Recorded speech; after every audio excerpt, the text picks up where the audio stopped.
just returned from Buckingham Palace, where I accepted an invitation from His Majesty the King to form the next government of this great nation.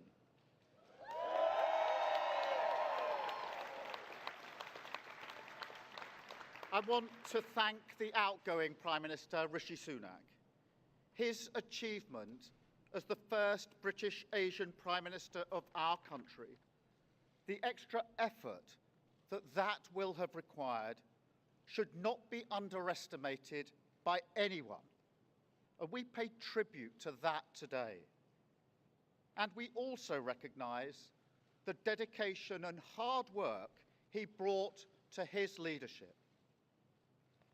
But now our country has voted decisively for change, for national renewal, and a return of politics to public service. When the gap between the sacrifices made by people and the service they receive from politicians grows this big, it leads to a weariness in the heart of a nation, a draining away of the hope, the spirit, the belief in a better future, that we need to move forward together. Now, this wound, this lack of trust, can only be healed by actions, not words. I know that.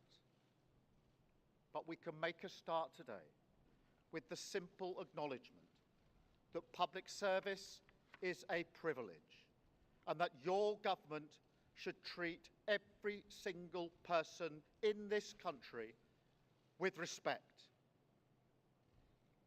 If you voted Labour yesterday, we will carry the responsibility of your trust as we rebuild our country.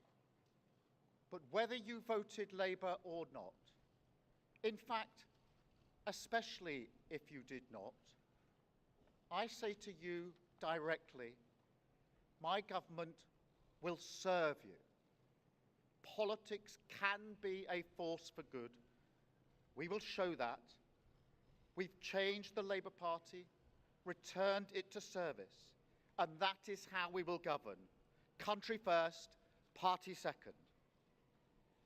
Yet, if I'm honest, service is merely a precondition of hope, and it is surely clear to everyone that our country needs a bigger reset, a rediscovery of who we are, because no matter how fierce the storms of history, one of the great strengths of this nation has always been our ability to navigate a way to calmer waters. And yet this depends upon politicians, particularly those who stand for stability and moderation, as I do, recognising when we must change course. For too long now, we've turned a blind eye as millions slid into greater insecurity. Nurses, builders, drivers, carers, people doing the right thing, working harder every day, recognised at moments like this before, yet as soon as the cameras stop rolling, their lives are ignored. I want to say very clearly to those people, not this time. Changing a country is not like flicking a switch. The world is now a more volatile place. This will take a while. But have no doubt that the work of change begins immediately. Have no doubt that we will rebuild Britain with wealth created in every community, our NHS back on its feet facing the future, secure borders, safer streets, everyone treated with dignity and respect at work, the opportunity of clean British power cutting your energy bills for good. And brick by brick, we will rebuild the infrastructure of opportunity, the world-class schools and colleges, the affordable homes that I know are the ingredients of hope for working people, the security that working-class families like mine can build their lives around. Because if I asked you now whether you believe that Britain will be better for your children, I know too many of you would say no. And so my government will fight every day until you believe again. From now on, you have a government unburdened by doctrine, guided only by the determination to serve your interest, to defy, quietly, those who have written our country off.